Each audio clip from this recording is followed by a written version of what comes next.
بسم اللہ الرحمن الرحیم الحمد للہ رب العالمین والصلاة والسلام علی النبی الامی المکی المدنی الابتہ التہامی السید البہی والسراج المضی والکوکب الدری صاحب الوقار والسکینہ المدفون بأرض مدینہ بالقاسم محمد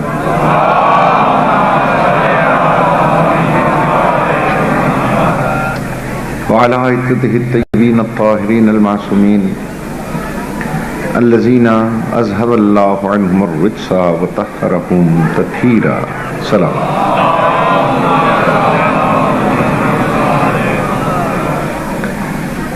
أما بعد فقد قال الله تبارك وتعالى في كلامه المبين وهو أصدق الصادقين. بسم الله الرحمن الرحيم. يا أيها الذين آمنوا اطیعوا اللہ واطیعوا الرسول وأولی الامر منکم. صلوات.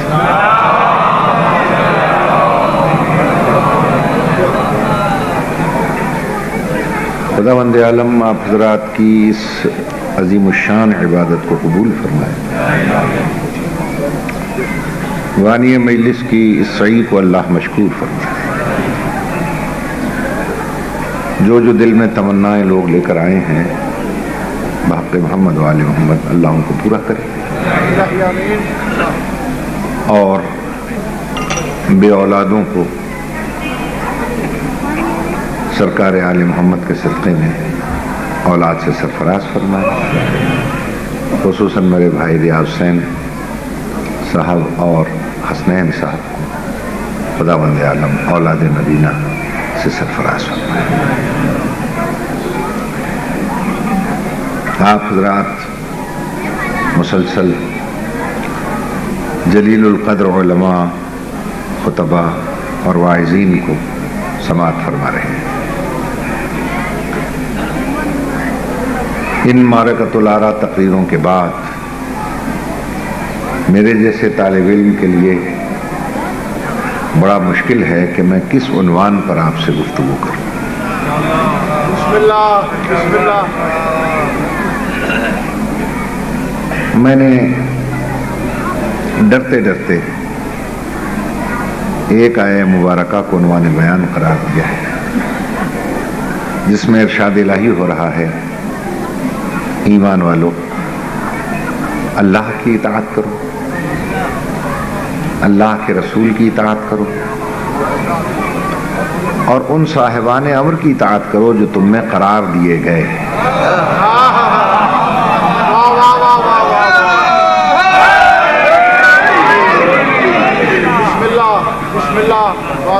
تین اطاعتوں کا حکم ہے: اللہ کی، رسول کی اور اولی الامر. سبحان اللہ.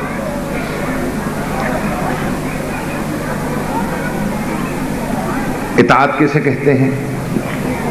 اطاعت کا مفہوم کیا ہے؟ اطاعت کے معنی کیا ہے؟ میں اپنی زبان سے نہیں عرض کرتا، خود اس خالق کائنات نے مفہوم اطاعت کو واضح کیا ہے اور بڑے ہنگامی حالات میں واضح کیا ہے. ہنگامی حالات میں اس طرح واضح کیا کہ آدم کا پتلا بن چکا تھا، فرشتوں کو حکم دے رہا تھا کہ فَإِذَا سَوَّيْتُهُ وَنَفَخْتُ فِيهِ مِنْ رُوحِي فَقُعُوا لَهُ سَاجِدِينَ. جب میں اس کا تسویہ کر لوں اور اس میں اپنی روح پھونک دوں تو سب کے سب سجدے میں جھک جائیں. سب نے سجدہ کیا الا ابلیس، سوائے ابلیس کی.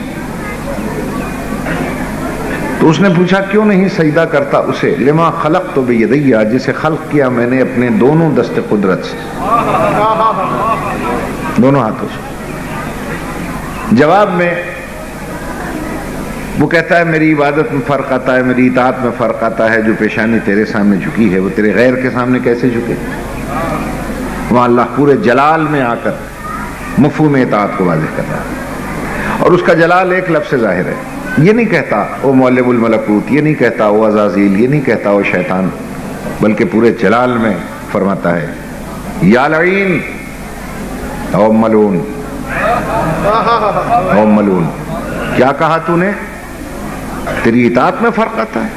سن، طاعتی ما ارید لا ما ترید، میری اطاعت وہ نہیں جسے تو چاہے، میری اطاعت وہ ہے جسے میں چاہوں۔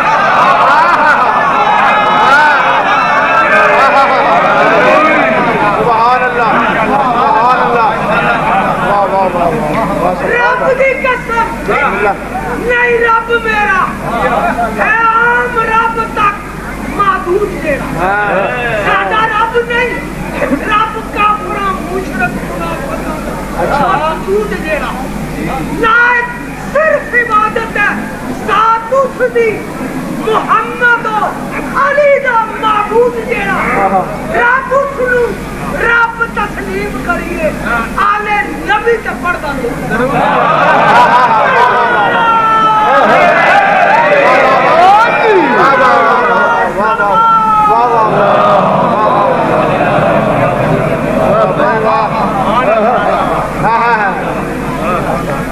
توجہ فرما رہے ہیں آپ حضرات؟ طاعت ما ارید لا ما ترید، میری اطاعت وہ نہیں جسے تو چاہے، میری اطاعت وہ ہے جسے میں چاہوں۔ ہر وہ عمل اس کی اطاعت اور عبادت ہے جسے وہ چاہے، اور جسے وہ نہ چاہے وہ اس کی اطاعت نہیں ہے۔ وہ چاہتا ہے بچوں کے لیے روزی کماؤ، روزی کمانا اس کی اطاعت ہے۔ وہ چاہتا ہے 5 وقت قبلے کی طرف رخ کر کے نماز پڑھو، نماز پڑھنا اس کی اطاعت ہے۔ اور ایک جگہ وہ یہ کہے کہ یہ صفا اور مروہ 2 پہاڑیاں ہیں، ان کے درمیان دوڑو۔ اب اگر کوئی وہاں نماز شروع کر دے پھر بھی اطاعت ہے؟ نہیں، وہاں دوڑنا اطاعت ہے۔ اب اگر کوئی کہے کہ صاحب ہم تو اپنے گھر میں بھی کبھی نہیں دوڑے، آہستہ آہستہ چلتے تھے، اللہ نے کہا وہ تمہارا گھر تھا، یہ میرا گھر ہے۔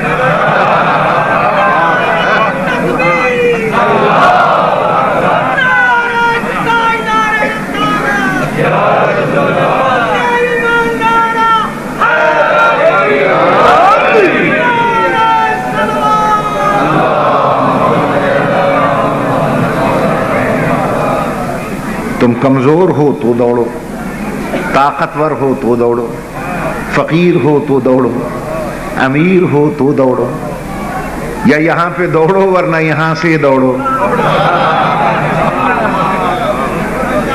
ان پہاڑیوں کے درمیان دوڑنا میری عبادت ہے، مگر یاد رکھنا پہاڑیوں کے درمیان دوڑنا عبادت ہے، پہاڑوں پر دوڑنا عبادت نہیں۔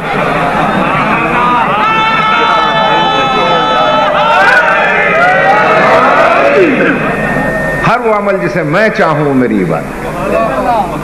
توجہ ہے میرے محترم سامعین، عزیزان محترم، چنانچہ سب نے سجدہ کیا الا ابلیس، سوائے ابلیس کے۔ اور دیکھیے اللہ نے کتنی احتیاط، یہ نہیں فرمایا ان سب کو کہ جیسے ہی میں اسے بنا دوں تم سجدے میں جھک جانا، نہ، شرط رکھ دی اذا نفخت فیہ من روحی، جب اس میں اپنی روح پھونک دوں تب سجدہ کریں۔ اگر بے روح کا سجدہ کرا دیتا تو شیطان تو کسی کو بولنے نہ دیتا، وہ کہہ دیتا کہ میں کیسے اس بے روح کا سجدہ کروں، خدا کے سامنے سجدہ کرتا ہوں، یہ تو بت پرستی ہو جائے گی۔ لہذا اللہ نے کہا نہیں، سجدہ تب کرنا جب روح پھونک، اس لیے کہ میرا آئین اور دستور یہی ہے، جب تک روح نہ آ جائے میں کبھی بے روح کا سجدہ نہیں کرتا۔ یہی سبب ہے، جب تک روح نہ آ جائے۔ بیت المقدس کی طرف سجدے ہوتے رہے، یروشلم کی طرف سجدے ہوتے رہے، مگر کعبے کو سجدہ لازم نہ ہوا جب تک کعبے میں روح نہ پیدا ہوئی۔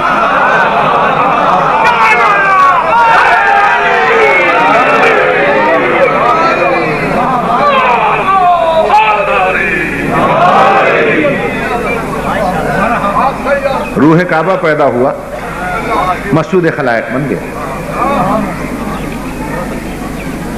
اور ابلیس نے پریشان ہو کر کئی جوابات دیے۔ یہ بات کا جواب ہے اس کا کہ جناب میں آگ کا ہوں، یہ مٹی کا ہے، آگ افضل ہے، مٹی مفضول ہے۔ نہیں نہیں، میں سب سے یہ پوچھنا چاہتا ہوں جو قرآن مجید کی تلاوت کرتے ہیں کہ سب سے پہلا کون سا جملہ اس کی زبان سے نکلا جس نے اسے قیامت تک کے لیے شیطان بنا دیا؟ اللہ نے جب پوچھا کیوں سجدہ نہیں کرتا اسے جسے میں نے خلق کیا اپنے دونوں ہاتھوں سے، تو پہلا جملہ جو اس کی زبان سے نکلا، میرے سنی شیعہ بھائی غور سے سنیں گے، پڑھیے گا قرآن، ایک دم کہتا ہے لم اکن لاسجد لبشر، میں نہیں سجدہ کرتا اس بشر کو، میں نہیں سجدہ کرتا اس بشر کو۔ رحمان الرحیم جبار و قہار ہو گیا، نکل جا میرے دربار سے، قیامت تک لعنت تیرا پیچھا کرے گی، جسے میں نے نبی بنایا ہے تو میرے نبی کو بشر کہتا؟ سوال یہ ہے کہ بغیر کسی شرط کے سب سے پہلے نبی کو بشر کس نے کہا؟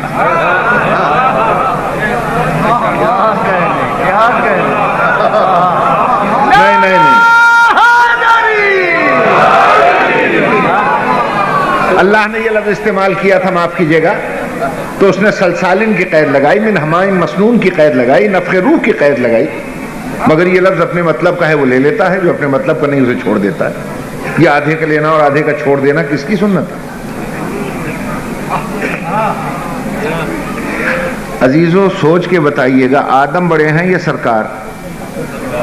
سرکار بڑے نا، آدم بہت چھوٹے ہیں نا۔ یہ میری سمجھ میں مسئلہ نہیں آیا۔ جو چھوٹے نبی کو بشر کہے وہ تو شیطان ہے،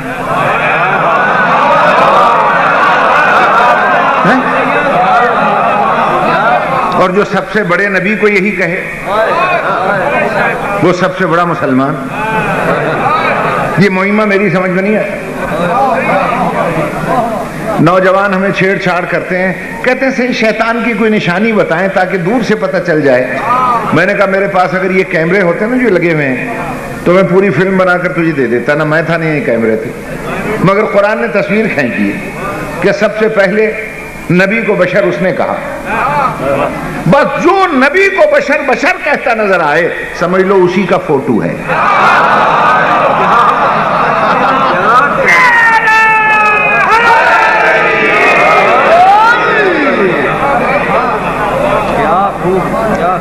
ناراض تو نہیں بیٹھے آپ حضرات؟ اللہ آپ کو سلامت رکھے، خدا آپ کو خوش رکھے۔ حوصلہ افزائی کر رہے ہیں آپ میری، ورنہ میں اس قابل نہیں ہوں کہ اتنی مارکۃ الارا تقاریر کے بعد میں آپ کی سما خراشی کروں۔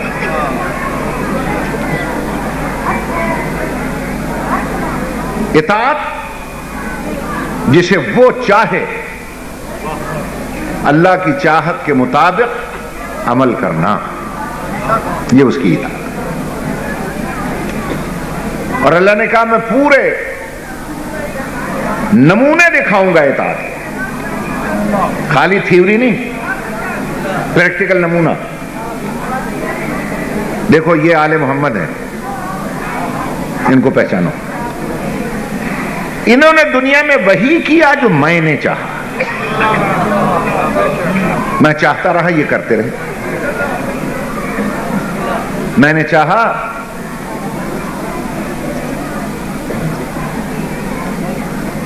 خیبر کی چولیں ہلا دو، انہوں نے ہلا دی، میں نے چاہا جو کی روٹی گھٹنے کے زور سے توڑو، انہوں نے توڑ دی، میں نے چاہا 5 وقت رات کو 5 وقت کی عبادت تو ہے ہی واجب، سونے سے پہلے 1000 رکعت نماز پڑھو،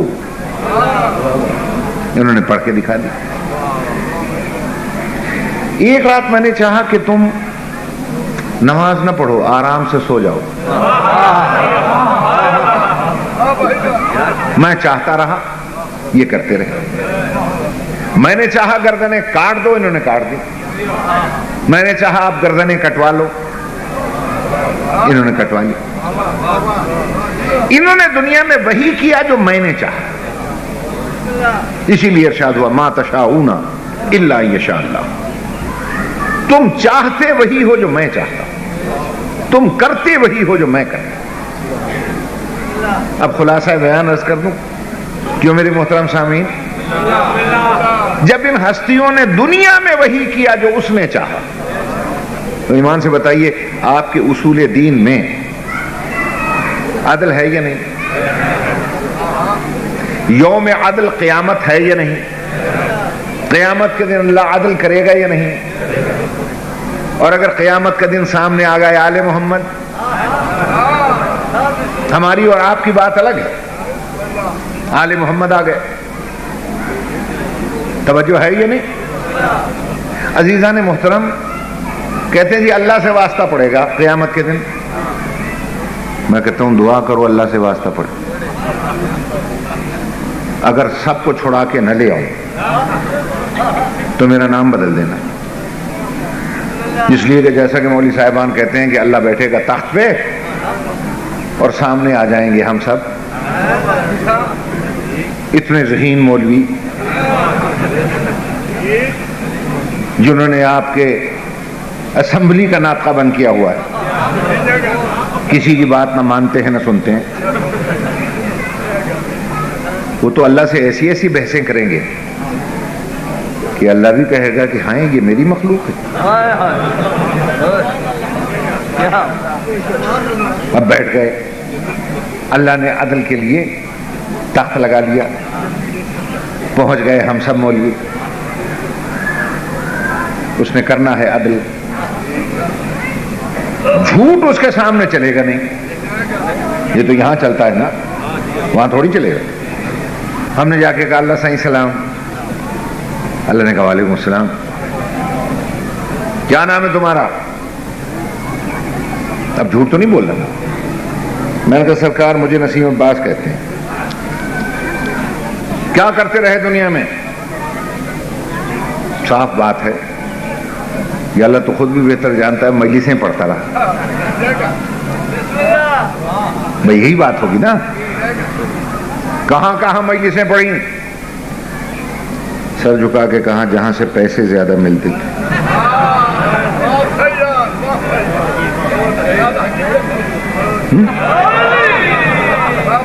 بھئی اللہ کے سامنے بات ہو رہی ہے نا، جھوٹ تو نہیں بول سکتے۔ اچھا فلاں کے پاس جو غریب آدمی تھا کیوں نہیں پڑھی؟ یا اللہ طبیعت خراب ہو جاتی، میں جانتا ہوں فلاں دن تمہاری طبیعت بالکل ٹھیک تھی، یا اللہ کیا بتاؤں استخارہ نہیں آیا۔ اچھا نماز پڑھی تھی صبح کی؟ یا اللہ کبھی کبھی، یہ کبھی کبھی کیوں پڑھی؟ یا اللہ کیا بتاؤں نیند بڑی آئی تھی، کہ نیند کو گولی مارتا۔ اب تیز ترین مولویوں سے واسطہ ہے، مولوی صاحبان کہیں گے یا اللہ تجھے نیند آئے تو پتہ چلے،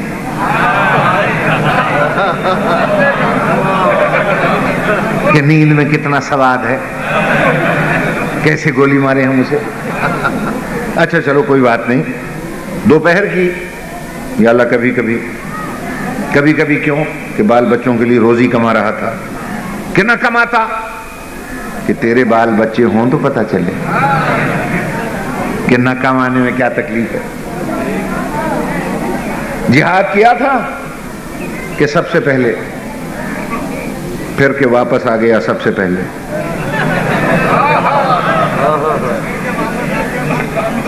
کیوں واپس آیا؟ کہ وہاں موت تھی، کہ مر جاتا، کہ تجھے موت آئے تو پتہ چلے۔ روزہ رکھا تھا کہ سب سے پہلے، پھر کے کھول دیا سب سے پہلے۔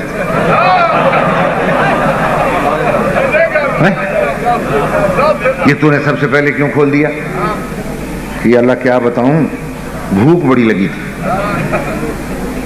کہ صبر کر لیتا، کہ تجھے بھوک لگے تو پتہ چلے کہ بھوک میں صبر کرنے میں کیا تکلیف ہوتی۔ بھائی ایمان سے بتاؤ، بڑے بڑے وکیل جو بال کی کھال نکالتے ہیں اللہ کے سامنے ہی بحث نہیں کریں گے؟ اچھا اللہ یہ بھی کہہ سکتا ہے ہاں چلو کوئی بات نہیں، نماز کی کوتاہی تو آج پوچھوں گا قیامت کے دن، روزے کی سزا میں نے دنیا میں ہی دے دی تھی تمہیں، تم نے 3 منٹ پہلے کھولا تھا، میں نے 3 گھنٹے کھڑا کیا تھا، تو مجھے یاد ہے۔ میری بات پہ غور ہے یا نہیں؟ تو یہ انسان اتنا جھگڑالو ہے کہ اگر اللہ سے ڈائریکٹ واسطہ پڑ جائے تو بڑے بڑے تیز مولوی ہیں جو چھڑا کر لے آئیں گے۔ اسی لیے اللہ نے کہا نہ میں وہاں سامنے آؤں گا نہ یہاں سامنے آؤں گا، وہاں پر بھی وہی سامنے آئیں گے جو یہاں آئے تھے، اور اگر آل محمد سامنے آ گئے تو ان کے سامنے یہ بات نہیں چلے گی کہ جناب نیند بڑی آئی تھی، بھوک بڑی لگی تھی، بال بچوں کے لیے روزی کما رہا تھا، کہ میدان جہاد میں موت تھی۔ وہ کہیں گے ہم نے سب کچھ کر کے دکھایا تھا۔ توجہ ہے صاحبان، ہم نے یہ سب کچھ کر کے دکھایا، ہم نے دنیا میں وہی کیا جو اس نے چاہا، وہ چاہتا رہا ہم کرتے رہے۔ وہاں اللہ آواز دے کر کہے گا یا آل محمد آج میں نے عدل کرنا ہے، تم نے دنیا میں وہی کیا جو میں نے چاہا، آج میں وہی کروں گا جو تم چاہو۔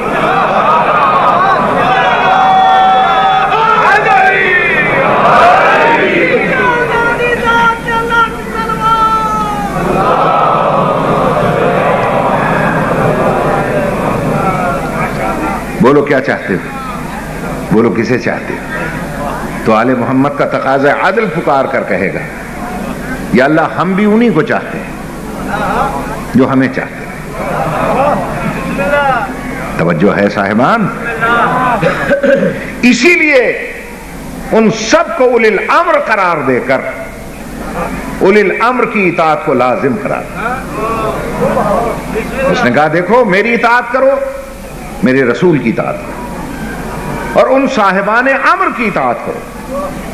اور مزے کی بات یہ ہے کہ اللہ نے جب اطیع اللہ کہا تو ایک لفظ اطیع استعمال کیا اس نے، اطیع الرسول کہا ایک لفظ اطیع کے ساتھ رسول کی اطاعت کو واجب کیا۔ تو چاہیے یہ تھا کہ آخر میں کہتا اطیعوا اولی الامر منکم، مگر وہاں اطیعوا کا لفظ نہیں لایا، ایک ہی لفظ اطیعوا کے تحت اپنے رسول کی اور اولی الامر کی اطاعت کو لازم قرار دے دیا۔ توجہ ہے میرے محترم سامعین، اور یاد رکھیے گا یہ نہیں ہے کہ اطاعت کا مفہوم یہ ہے کہ دل سے کرو، نہ، اقرار باللسان، تصدیق بالقلب، دل میں بھی ہو زبان سے بھی اقرار کرو اور دل کے ساتھ تصدیق کرو، تب اطاعت مکمل ہوگی۔ اب زبان کے ساتھ اظہار کیسے کریں ہم؟ اطیع اللہ، اللہ کی اطاعت کرو۔ ہم نے آذان میں، کلمے میں، تشہد میں اعلان اطاعت کیا، اشہد ان لا الہ الا اللہ واطیعوا الرسول، اب رسول کی اطاعت کرو۔ تو جیسے اللہ کی اطاعت کا اعلان کیا، رسول کی اطاعت کا اعلان کرنا پڑے گا۔ اعلان کیا اشہد ان محمد الرسول اللہ۔ اگر آیت یہیں پر ختم ہے تو اطاعت یہیں پر ختم ہو گئی۔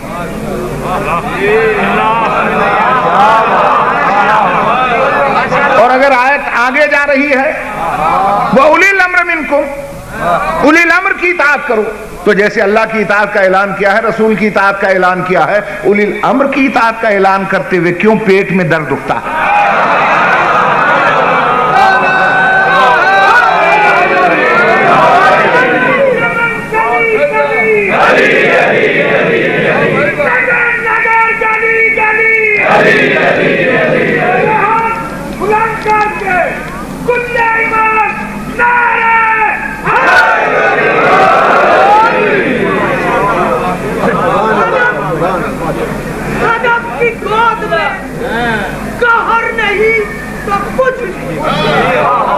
عمل میں عشق کا جوہر نہیں تو کچھ بھی ہزاروں سال عبادت کرے کوئی اگر دل میں الفت حیدر نہیں تو کچھ بھی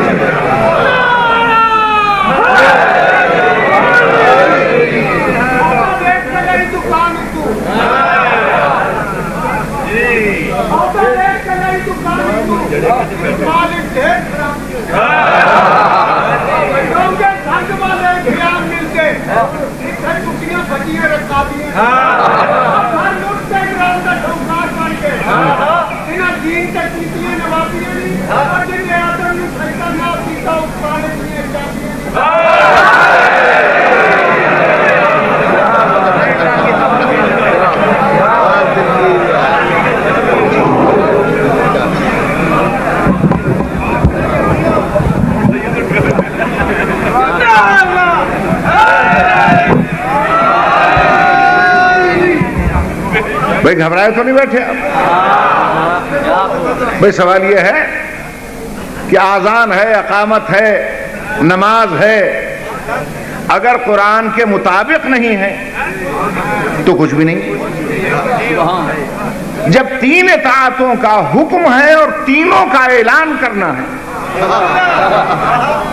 تو اطیع اللہ کا آپ نے اعلان کیا، اللہ اکبر، اشہد ان لا الہ الا اللہ۔ اطیع الرسول اعلان کیا، اشہد ان محمد رسول اللہ۔ آگے اولی الامر منکم بھی تو ہے، اولی الامر کی اطاعت بھی اسی طرح لازم ہے، تو دل سے نہیں، جیسے اس کا اعلان کیا، جیسے رسول کا اعلان کیا، اولی الامر کا بھی اعلان کرنا پڑے گا۔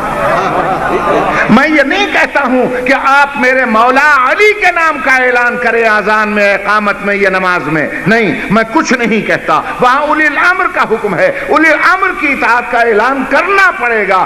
آپ اگر علی کو اولی الامر نہیں مانتے نہ کرے اعلان، مگر حکم ہے اطاعت کا اولی الامر کی، جسے اولی الامر مانتے ہو کرو اس کے نام کا اعلان۔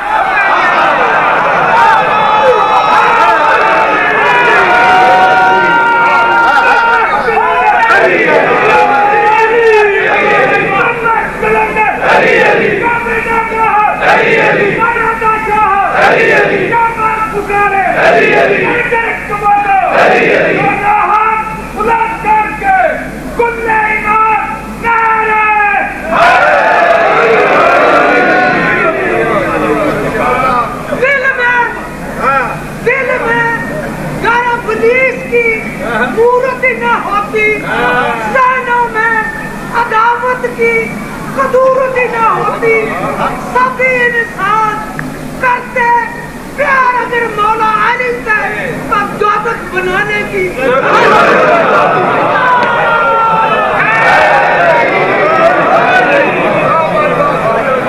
توجہ ہے صاحبان؟ باقی ہمارا اولی الامر ہے ہمارا مولا، جب اولی الامر ہے قرآن کے حکم کے مطابق اس کی اطاعت کا اعلان کرتے ہیں۔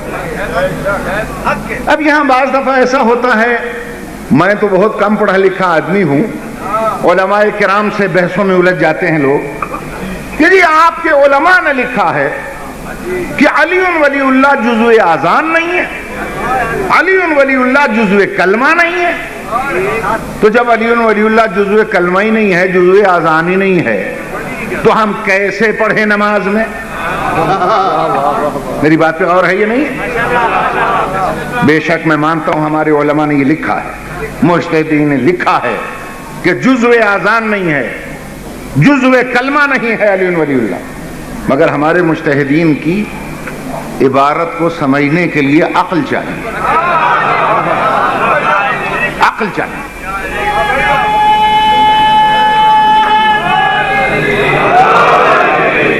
اس لیے کہ ہر دماغ ہمارے مجتہدین کی تقریروں کو سمجھ بھی نہیں سکتا۔ ارشاد ہو رہا ہے وَيَجْعَلُ الرِّجْسَ عَلَى الَّذِينَ لَا يَعْقِلُونَ، اللہ رجس اور نجاست کو وہیں رکھتا ہے جہاں عقل نہیں رکھتا۔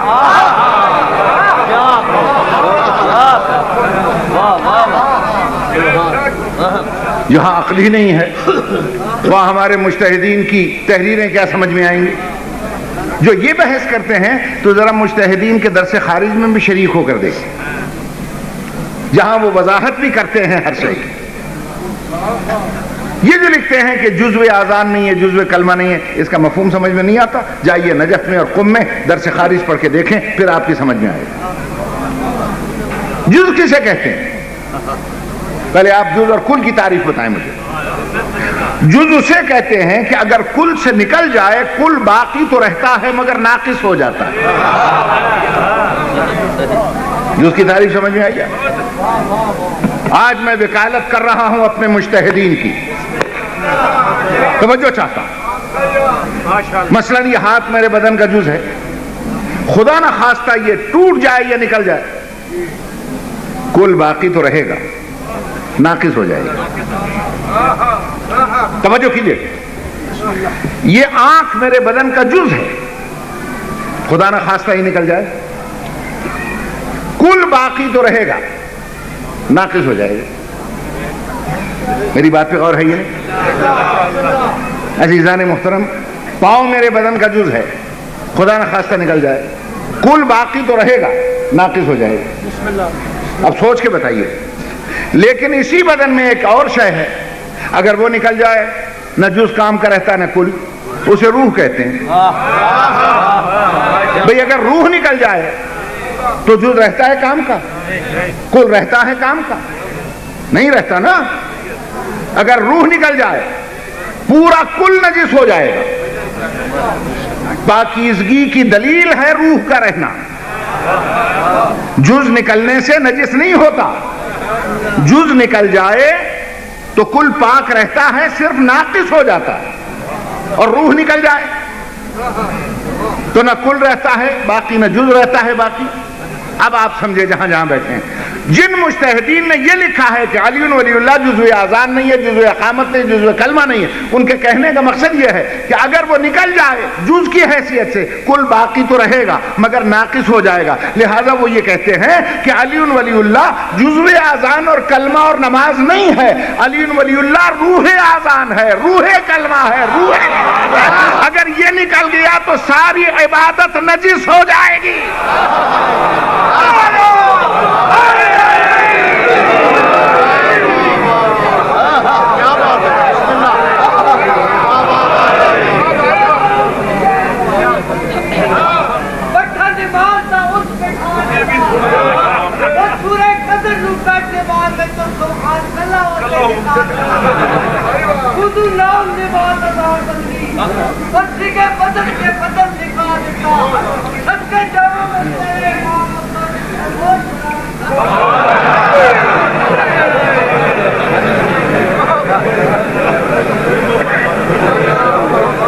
اس خرگوش کی بات سے مجھے یاد آیا، ہمارے علاقے میں ایک بیچارے تھے، وہ مرحوم ہو گئے.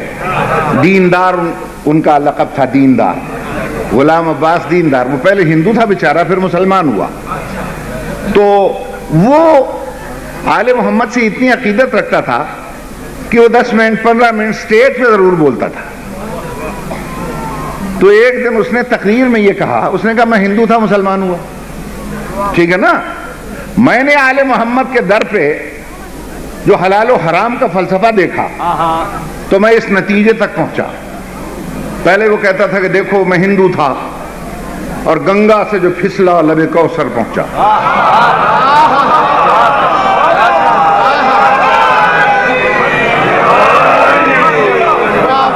اور یہ جو ربائی پڑھی ہے نا انہوں نے خرگوش والی، اس کا ایک جملہ میں کبھی نہیں بھولتا، اللہ اسے جنت میں جگہ دے. وہ کہتا تھا کہ کھاویں خرگوش تے سیر تے بنجے جنت پوتر ہو گئی ہوں نا. سمجھ میں آ گئی بات یا نہیں؟ میرے عرض کرنے کا مقصد یہ ہے عزیزو، یہ بحث کرنے والی بات ہی نہیں. روح کے بغیر کوئی شے سلامت رہتی ہی نہیں. بھئی یہ دیکھیے نا، یہ لاؤڈ سپیکر ہے نا، یہ کرنٹ اس کی روح ہے. اس لاؤڈ سپیکر کی روح کیا ہے؟ کرنٹ ہے. اگر یہ کرنٹ نکال دیں آپ، کام کرے گا؟ یعنی مشینری تک بھی اگر روح نکل جائے تو بیکار ہے. میرے بھائی چودھری محمود صاحب نے مجھے بھکاریہ میں کہا، آغا صاحب آپ کے لیے ایک میں نے بہترین بکرا پالا ہے. اور بڑا میں نے کھلایا پلایا، لگ بھگ کوئی 35-40 کلو کا ہے، اور میں تحفہ لے کے آیا ہوں۔ بھائی اس میں خرابی ایک ہے تھوڑی سی، اس میں روح نہیں ہے۔ بکرا بڑا اچھا ہے، روح نہیں ہے۔ میں نے سنی شیعہ علماء سے پوچھا کہ کیا حلال ہے؟ سب نے کہا حرام ہے بکرا۔ توجہ ہے یہ نہیں ہے، چاہے وہ کتنا ہی موٹا تازہ کیوں نہ ہو، لیکن اگر اس کے اندر روح نہیں ہے تو وہ حرام ہے۔ تو میں کہتا ہوں چھوٹی چھوٹی مثالوں سے بھی آپ اسلام کو نہیں سمجھے۔ جس بکرے میں روح نہ ہو وہ بکرا حرام ہے، اور جس عبادت میں علی کی ولایت نہ ہو وہ عبادت حرام ہے۔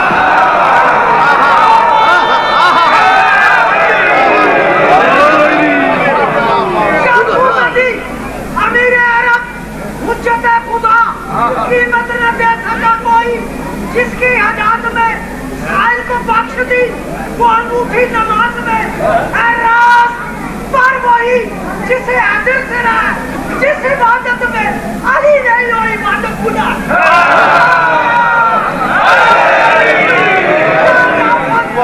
جاد آفت نماز کی دے، نماز پڑھنا۔ توجہ ہے یہ نہیں؟ اور یہ شعر نہیں ہے، یہ آیتوں کا ترجمہ ہے، یہ اشعار نہیں ہے۔ پہلے انہوں نے ذکر کیا مولا کی زکوٰۃ کا جو انگوٹھی زکوٰۃ میں دی، تو کہا یہ قرآن کی آیت کا ترجمہ نہیں کیا؟ انما ولیکم اللہ ورسولہ والذین آمنوا الذین یقیمون الصلاۃ ویؤتون الزکاۃ وہم راکعون۔ آیت تو یہی ہے نا، اللہ ولی، رسول ولی، اور وہ ولی ہیں جو حالت رکوع میں انگوٹھیاں زکوٰۃ میں دیتے ہیں۔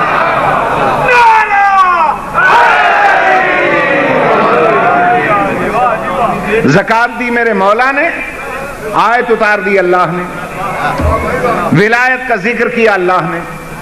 توجہ ہے یہ نہیں ہے؟ اچھا اس وقت تو کسی کو احساس ہوا نہیں، 1400 سال گزر گئے، اب مولوی صاحبان میں یہ بحث ہوتی ہے کہ علی نے رکوع کے عالم میں فعل کثیر کیا۔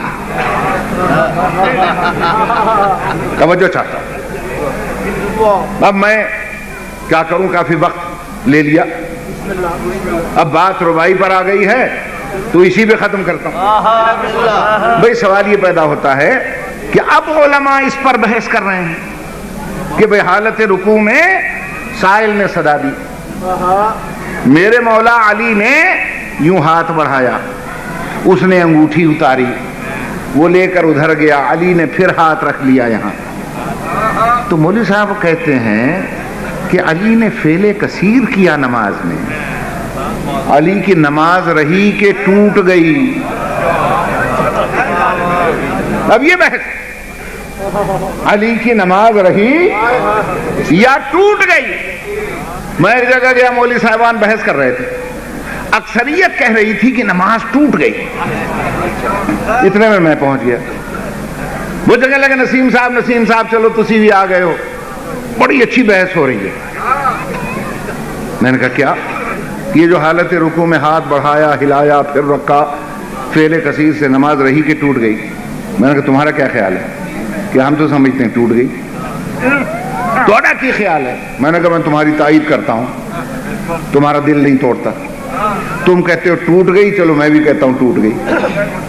بڑے خوش ہوئے، کہنے کہ کیا کھاسو کیا پیسو۔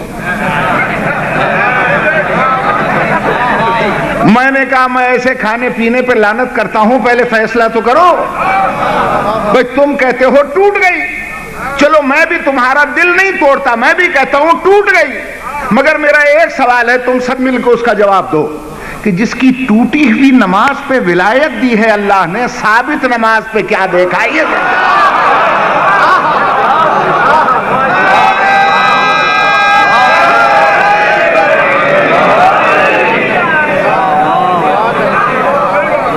توجہ ہے صاحبان؟ یعنی